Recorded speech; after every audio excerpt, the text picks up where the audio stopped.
Hello, જાગૃત આવાજમાં તમારું સ્વાગત છે. મારું નામ છે ચિંતન અખાણી. અગેન એક જબરજસ્ત વિડીયો સાથે આપણે આવી ચૂક્યા છીએ.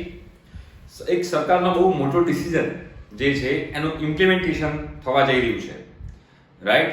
તો એના માટેની આજે આપણે વાત કરવાના છીએ. બધાને જ ખ્યાલ છે કે નરેન્દ્ર મોદીએ ન્યૂ એજ્યુકેશન પોલિસી જે છે એ બહાર પાડી હતી. એ શેના માટે બહાર પાડી છે કે જે આખી એજ્યુકેશન સિસ્ટમ જે છે આપણી હાયર એજ્યુકેશન સિસ્ટમ, એટલે 12th પછીની સિસ્ટમ હોય કે 8, 9, 10, 11, 12 પછીની સિસ્ટમ્સ હોય, તો એ લોકોમાં ઘણા બધા ફેરફાર, ઘણા બધા ચેન્જીસ લાવેલા છે. તો એ રીતે 12th પછીના પણ આ લોકોએ ચેન્જીસ લાવેલા છે. એ ચેન્જીસમાં એક ચેન્જીસ હતો મલ્ટિપલ એન્ટ્રી મલ્ટિપલ એક્ઝિટ. એટલે કે સ્ટુડન્ટ એક વર્ષ કમ્પ્લીટ કરે કોલેજમાં અને પછી કોલેજ છોડી દે તો પણ એમને ડિગ્રી મળે. 2 વર્ષ છોડે, 2 વર્ષ કરીને છોડે તો પણ એ લોકોને ડિગ્રી મળે, પણ એ ડિગ્રીના નામ અલગ અલગ હતા. 3 વર્ષ કરીને છોડે કે 4 વર્ષ કરીને છોડે, તો એ આખું આનું ન્યૂ એજ્યુકેશન પોલિસીમાં એની એક આખી લિસ્ટ આપેલું છે કે 1 વર્ષ છોડીને કરે તો શું થાય, 2 વર્ષ કરીને છોડે તો શું થાય, 3 વર્ષ કરીને છોડે તો શું થાય, 4 વર્ષ કરીને છોડીને શું થાય. આને નામ આપ્યું હતું મલ્ટિપલ એન્ટ્રી મલ્ટિપલ એક્ઝિટ. એટલે ભવિષ્યમાં એને ફર્સ્ટ યર કરીને છોડી દીધું છે ગમે તે રીઝન કારણ, અને ફરીથી એને ભવિષ્યમાં એને એનું સ્ટડી ચાલુ કરવું છે તો ડાયરેક્ટ સેકન્ડ યરથી સ્ટાર્ટ કરી શકે. That is multiple entry multiple exit. એનું ઇમ્પ્લિમેન્ટેશનની વાત થયેલી હતી. એવી જ રીતે બીજી એક વાત થઈ જે યુજીસીમાં સર્ક્યુલર આવ્યો છે. હવે યુજીસી શું છે? તો યુજીસી એ યુનિવર્સિટી ગ્રાન્ટ કમિશન છે.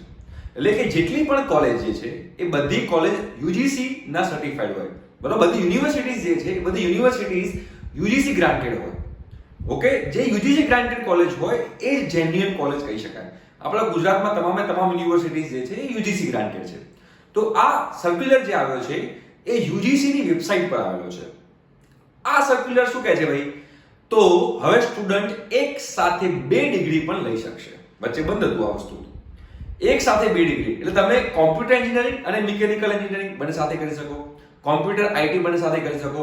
તમે કોમ્પ્યુટર એન્જિનિયરિંગ કરતા હોય જોડે કોમર્સનું કોઈ કે તમારે બીસીએ સાથે કરવું હોય, તમારે સીએ સાથે કરવું હોય, સાયમલ્ટેનિયસલી 2 ડિગ્રી તમે લઈ શકો. એવો એક આ સર્ક્યુલર જે છે એ યુજીસી નો આવેલો છે. એ સર્ક્યુલરની ગાઈડલાઈન શું છે એ પણ તમને અહીંયા કહીશ, જેના કારણે તમને ક્લિયર થાય કે આપણે આગળ શું કરવાનું છે. જો અહીંયા લખેલું જ છે યુનિવર્સિટી ગ્રાન્ટ કમિશન, બરોબર છે? આમાં ન્યૂ દિલ્હી એપ્રિલ 2022 આ લખેલું છે. જો guidelines for pursuing 2 academic programmes simultaneously, એટલે બે સાથે તમારા 2 એકેડેમિક પ્રોગ્રામ તમારે રન કરવા હોય, તમારે ભણવા હોય, તમે લોકો ભણી શકશો જો તમારામાં કેપેસિટી હોય તો. અમુક સ્ટુડન્ટ એવા પણ હોય છે કે એક એકેડેમિક પ્રોગ્રામમાં પણ બેન્ડ વાગી જાય છે.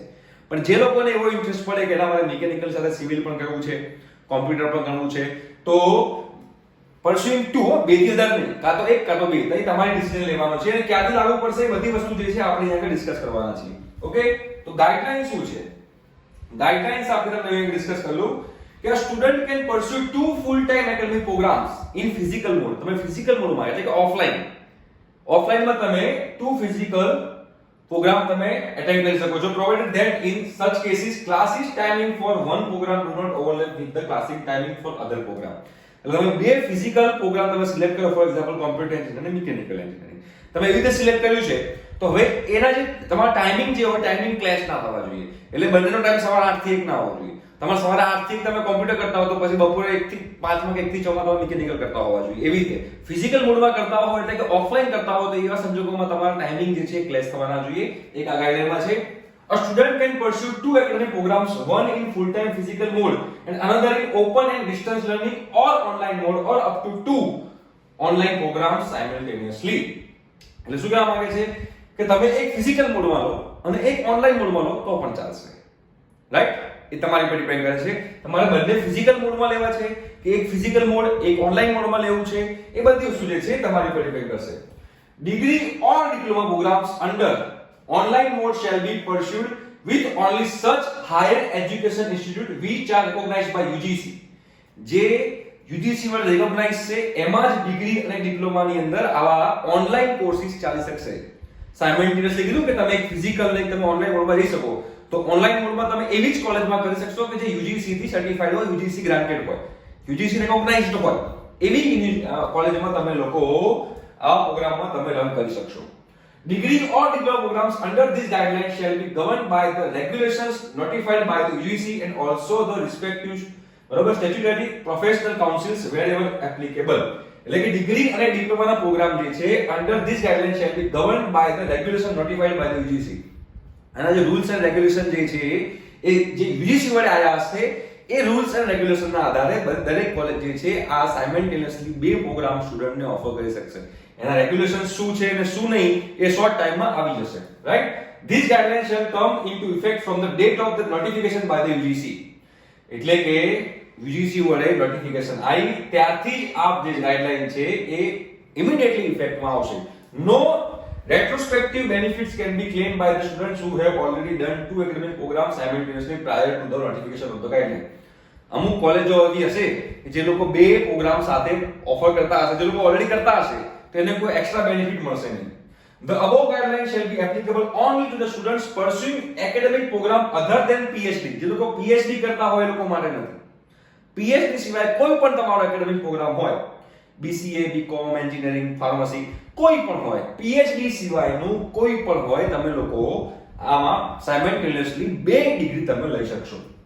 Based on the above guidelines, the university can devise mechanism, એટલે તરત આ એપ્લિકેબલ આ તરત તમારે એપ્લિકેબલ કરવું અઘરું છે, એટલે mechanism તમારે બનાવવી પડશે through their statutory bodies for allowing their students to pursue two academic programs simultaneously as mentioned above, right.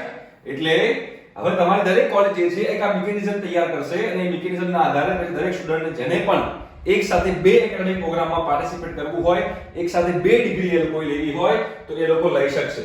પણ બીજી વસ્તુ એ છે કે એ પણ તમને અહીંયા કહી દઉં છું કે જે આ નોટિફિકેશન જે આવ્યું છે કઈ તારીખ આવ્યું છે 13 એપ્રિલ 2022 ના દિવસે આવેલું છે. ધ નેશનલ એજ્યુકેશન પોલિસી જે છે NEP 2020 માં જે નરેન્દ્ર મોદીએ કીધી હતી એના બેઝ પર આખું આવ્યું છે. પણ અહીંયા લખેલું છે કે all the universities and their affiliated college are requested to implement these guidelines for the benefit of the students. Are requested. અહીંયા બહુ અગત્યની વસ્તુ છે. are requested કીધું છે. હવે requested કીધું છે એનો મતલબ શું થયો? ઓર્ડર નથી ભાઈ, રિક્વેસ્ટ છે કે તમે આ જલ્દી જેમ કરો બને એમ તમે આ વસ્તુ જે છે આ ગાઈડલાઈન જે છે એ એપ્લિકેબલ તમે કરી શકો છો અને છોકરાઓને બેનિફિટ થઈ શકે છે, રાઈટ. આવું કેમ કરવામાં આવ્યું? આનું રીઝન એ છે કે ક્યારેક છોકરાઓ જે છે એ મિકેનિકલ એન્જિનિયરિંગ કાં તો સિવિલ એન્જિનિયરિંગ કર્યું હોય અને મિકેનિકલમાં ઘૂસ્યા પછી એ લોકોને એવું ફીલ થતું હોય કે સાલો મિકેનિકલ કરવાથી તો આપણને મજા નથી આવતી, આમાં મને કોઈ જાતનો ઇન્ટરેસ્ટ નથી આવતો, તો એ મિકેનિકલની સાથે સાથે બીજું બી ડિગ્રી એ લોકો કોમ્પ્યુટરમાં કાં તો આઈટીમાં કાં તો ઈસીમાં કાં તો સિવિલમાં કરી શકે છે. સેમ ટુ સેમ કોઈ કોમ્પ્યુટરમાં હોય અને એને ના ફાવ્યું તો કોમ્પ્યુટર સાથે સાથે મિકેનિકલ બી ડિગ્રી પરસ્યુ કરવી હોય તો મિકેનિકલમાં ડિગ્રી પરસ્યુ કરી શકે છે, રાઈટ. તો આ રિક્વેસ્ટ કરી છે યુજીસી દરેકે દરેક યુનિવર્સિટી જે ઇન્ડિયાની જેટલી પણ યુનિવર્સિટીઝ છે એ બધી યુનિવર્સિટીના આ લોકોએ રિક્વેસ્ટ કરી છે. 13 એપ્રિલનો સર્ક્યુલર છે અને આ એક રિવોલ્યુશન કહેવાશે કે દરેક સ્ટુડન્ટને એક ઓપ્શન આપવામાં આવશે કે તમારે બે સાથે ડિગ્રી લેવી છે કે નહીં. અને જો આ રિયલમાં આ એપ્લિકેબલ થયું તો સ્ટુડન્ટ્સ આનો સારો એવો ફાયદો ઉઠાવી શકશે અને એમના કરિયરમાં બહુ જ એવું હાઈક આવશે અને એ લોકોને જે આ ઇન્ડિયાની અંદર કે જે ગુજરાતની અંદર કે જે અત્યારે કહેવાય છે કે એન્જિનિયરિંગમાં જોબ્સ નથી એમાં લોકોને ઘણો બધો ફાયદો થઈ શકે એમ છે, રાઈટ. તો આ સર્ક્યુલર છે ઘણો સારો એક શરૂઆત છે ગુજરાત સરકારની કે ભારત સરકારની જે આપણે બધાએ વધારવી જોઈએ અને આ વસ્તુ as soon as possible દરેક યુનિવર્સિટીમાં લાગુ પડે એવી આપણે ભગવાનને પ્રાર્થના કરીએ છીએ અને as soon as possible આપણા જીટીયુ ને કે બીજી કોઈ પણ આપણે ગુજરાતની જે પણ ડીમ યુનિવર્સિટી છે એ બધામાં સર્ક્યુલર આવશે એવું આપણે આશા રાખીએ છીએ. ઠીક છે, thank you so much, bye bye.